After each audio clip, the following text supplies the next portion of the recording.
What's up, fishing friends and family? I'm Zeag, and one of the things I do is make fishing lures. Except for today. Today, I'm making a reel. Thought we'd start things off with a failure.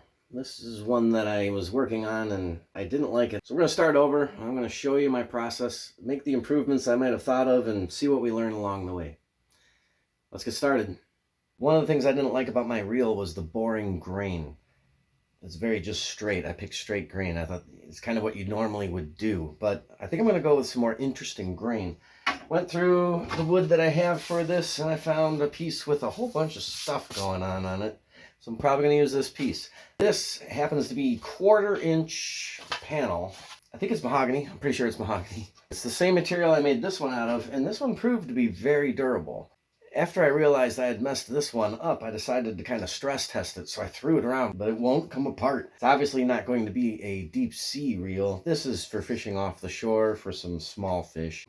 Bluegill, panfish, perch, little stuff, maybe a small bass, maybe a good-sized bass. First step we're going to do is cut the outside of the spool, and for that, I'm going to be using one of these hole saws here. And I'm going to use the 2.5 inch. We're going to use the largest one on this to cut the hole on that. If you don't know how one of these works, watch this. The way one of these works is all the blades stores onto the bit and just kind of take them all off. Put the size you want back on. And then chuck that up in your drill and have at it.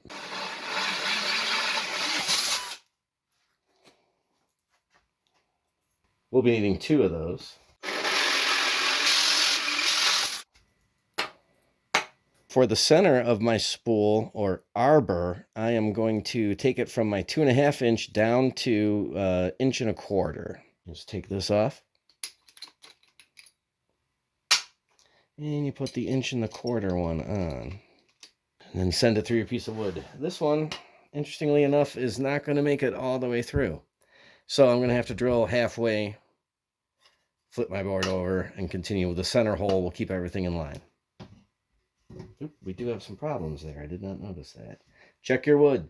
So we're going to want to go maybe over here. Yeah, sure.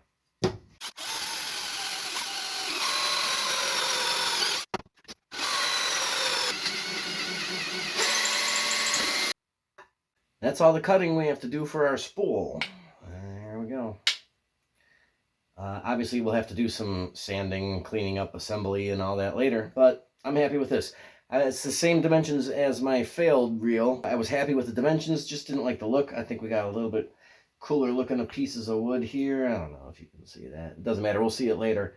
We're on to designing the actual rod mount here. That will go on the rod. This one works fine. It's sturdy, ready to go. I could even reuse this one, but I think we can make a cooler looking one. All right, let's get going. On my original reel, I had the pole mount like this. The pole would have went that way. And so this would have taken your reel and kind of pushed it backwards on the pole towards you a little bit. I'm going to continue with that idea of that offset to the rear angle. I didn't like the design of this. I was just using some French curves. I want kind of like a smaller circle. I kind of want a smaller circle in the middle of it now. I think that'll look a little better in the long run. So I just took, I don't know which size this is. It should be 1 up from there. That would be, I'm guessing, 1.5 inches. Just kind of give myself a general circle. That's all. Not even complete, but this will do. This will do.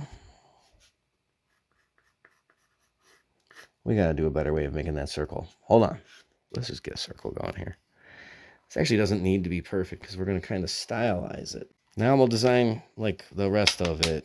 The design of this works fine on a pole, and then I did like the placement of the reel as far as that angle went. So I'm going to just kind of use this, figure out where I'm going with it, and then kind of just center this eyeball and onto the middle of that circle, and then draw out at least where I would like my pole mount to go, and then the rest of that can be whatever. All right, I'll get back to you. So this is what I came up with here. There we go. We'll just cut all that, and that does keep my same angle if you go to the center of that circle. Let's go cut it out.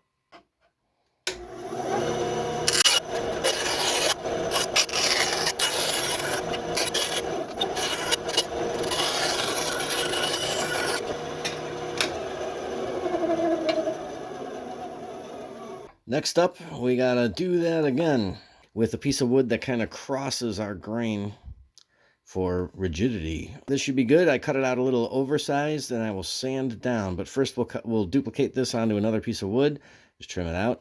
And then my plans are to put a sheet of brass in between this one.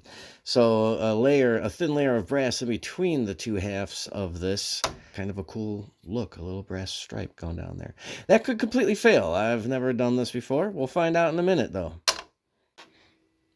Man, no matter what I draw or carve, it winds up looking like a dick. So the next step is to cut this out.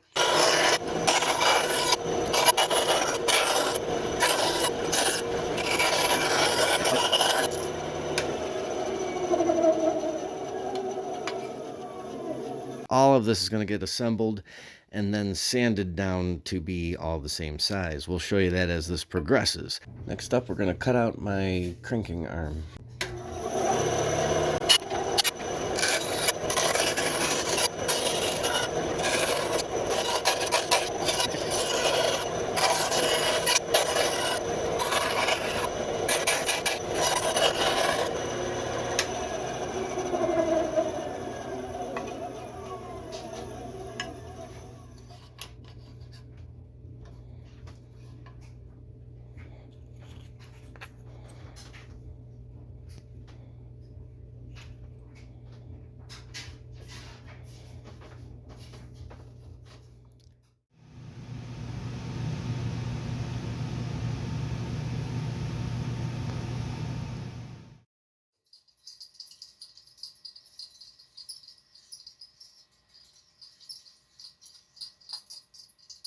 So I kind of did a lot of work on my fishing reel without showing you anything. Let me explain why. I'm going to take this apart, show you what got me to this point, and where we got to go from here. I made this lure. I thought I'd start explaining with the failures. This was the first reel that I put together. It basically worked. This was kind of ugly. It was strong. This was glued on backwards. I had all kinds of problems, and this was the thing that I tried to throw around and get this off. I even used a super glue solvent, and it just messed it all up, but it wouldn't come off. This wasn't all that bad of a failure. It probably would have worked, but it looked dumb. This was what you saw me cut on camera, where I cut a piece, was going to put a piece of brass between, and then put another piece on. And it sort of worked. You can see here, my glue didn't hold on my brass there. Then I cut it here just to see how well this would cut it, and it worked really well cutting it when it was glued together. It wouldn't really cut brass by itself. Glued between a piece of wood, it cut just fine. This was the original crank arm I had made, and yeah, I just didn't really like the shape. This is what's left of I glued a piece of brass between two pieces of wood and then cut it. It worked pretty well. My hope was that I'd have a cool stripe down the middle, and I kind of did. Again, it broke right off right there. The moment I barely put it onto a rod, it snapped that right off. So I realized at this point, this is going to be a weak point, and then I tried to make a new arm for it here. And it was a little too small for what we have going on, and also it was two pieces of wood glued together on the outside of brass, and you can see that just came right off. And I decided at this point, this is just going to fail. And that's what brought us to the reel we have now. Here's where we're at now. No more brass in between the two pieces of wood, just wood to wood. That's a much stronger connection. This already has the bolt through it and glued and tightened into place. That's permanently mounted now. And this is my rod to reel connection. Here's where my spool and my crank arm, my reel, there you go. Take a quick look at that. You saw the spool get built. This is my new design on the crank arm. I like it. It's holding fine. And then these are two pieces of wood glued together just like this. Cut out, kind of reformed to a comfy hand shape. And then all of just some standard bolted it on with an end cap. It's just loose on there. And that is all now permanently attached at this point. I think you get how I did all this so far. Cut it all out, put the screw through, tighten it down, put some washers, another screw, glue it together, simple. You get how this works. Then a washer a metal washer and a rubber washer, reel, washer, rubber washer, metal washer. And that's what I'm using as a system for drag, is just 2 rubber washers, currently with a thumb screw. And if you tighten that down, this thing really gets to the point of you're going to stop a fish, and you can quickly loosen that. Now, the next step is to figure out a way to keep this from flying off of here as you reel. So some sort of end cap needs to go on here. We got some options. All of this wood has been saturated with super glue, sanded down, stained, and then has a layer of this shellac on it right here. I like this stuff. I use this a lot for stuff like this. You can go as thick as you want. I put a pretty thin layer on, but it'll protect it. It's totally waterproof because of the super glue, the stain, then the shellac. I put a little hole through the spool there, so you can tie your line through there and onto it. I actually go this way with it. This doesn't cast very far. I'm not going to put a lot of line on this. If I filled this up with line, we would probably just have nothing but tangles within our spool. So I'll just put enough on to do some fishing for small fish. And I wanted to have the line to be pretty secured on there so that if we got to the end of it for some reason, it wouldn't, we'd have some sort of security there is all, and be able to crank still. Let's get on to the next step and figure out how we're going to keep this wing nut from flying off. To keep the wing nut on, what I did was I drilled a hole through my bolt and just put a little bit of steel wire through it and bent it over, basically like a cotter pin, but I couldn't use a cotter pin because that would be in the way of trying to operate the wing nut while you're fishing. This is the steel wire I used. I believe this is 20 pound, and I use this to make hook hangers and line ties on fishing lures. So that's going to hold just fine.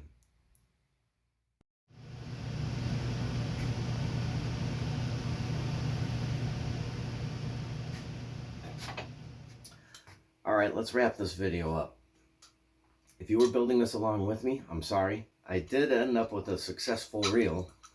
Obviously, this wasn't some sort of intense build with gears and things like that, like a modern reel. And this thing barely casts at all. Which brought me to the question of, why would you put this on your fishing rod and use it? Which led me to the idea that this could be useful. And that would be on an old-fashioned cane fishing pole. How many times have you been fishing with an old cane fishing pole and you thought to yourself, boy, I wish I had a little bit more line on my pole. And in order to do that, I have to cut off the line I have and put a longer one on. Or, boy, I wish it was a little shorter, so you have to cut it and make it shorter. Wouldn't it be neat just to have a reel that could attach to this rod, and I could let a little line out, or I could bring a little line in? And how many times have you ever caught one with one of these and had to get it in, and you were in the trees and you're trying to get that fish in, and you're bringing that pole in, and that's getting everywhere, and then you're grabbing the line and you're pulling the fish in? Something like this could be real handy with that. So at this point, my reel has evolved into this, which will have bolts running through it that you can clamp down onto your pole. I built the rest of this basically the exact same way. There's everything that was on this one is on this one. In a few weeks, I'm going on a fishing trip, and I'm going to bring all of this with me. We're going to try them out, and I'll make a video about that. The next video I make will be me making fishing lures, the thing I normally do down here. I hope you enjoyed this.